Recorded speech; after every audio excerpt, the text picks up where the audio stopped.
ప్రభు నామంలో అందరికీ వందనాలు. దైవ మర్మములు. మే 3వ తారీఖున యోవేలు గ్రంథము 2వ అధ్యాయము 13వ వచనము. మీ వస్త్రములను కాక మీ హృదయములను చింపుకొని ఆయన తట్టు తిరుగుడి. వాస్తవముగా మానవుడు ఆదికాండము 3వ అధ్యాయంలో నష్టపోయిన దానికంటే ఎంతో అధికముగా దేవుడు మనకిచ్చి ఉన్నాడు. దేవుడు ఈ సమకూర్చు కార్యమును శిలువ శక్తి ద్వారా ఆరంభించెను. కలువరి శిలువలో మనకు బయలుపడు ఆయన కృప సహాయము వలనే ప్రతి పాపి మరియు ప్రతి విశ్వాసి యొక్క నష్టము సమకూర్చబడగలదు. దయచేసి నిన్ను నీవు నిజముగా పరీక్షించుకొని దేవునికి నీ జీవితము ఏదో ఒక విధానంలో ప్రయోజకరముగా ఉన్నదనియు నీ జీవితమును ప్రభు ఉపయోగించుకొనుచున్నాడనియు చెప్పగలవా? పాపము వలన ప్రతి నష్టమును సమకూర్చబడగలదు.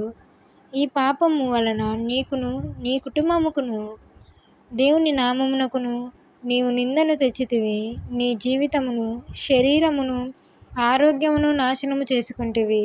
దేవుని సంగతుల విషయమై కొంచెము జ్ఞానమైనను నీకు లేదు.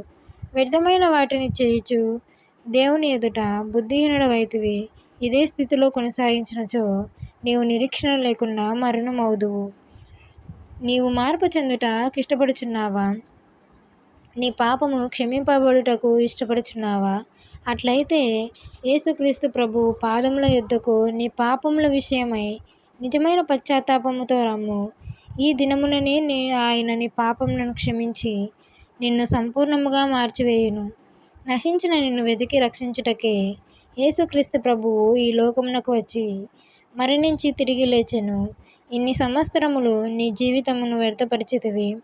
ఇప్పుడైనను నీవు క్రీస్తు ప్రభువును రక్షకునిగా అంగీకరించినచో నష్టమంతయు సమకూర్చబడి నీవు దేవునితో జతపనివాడవు కాగలవు. 1 కొరింథీ 3వ అధ్యాయము 9వ వచనము. ఆమేన్.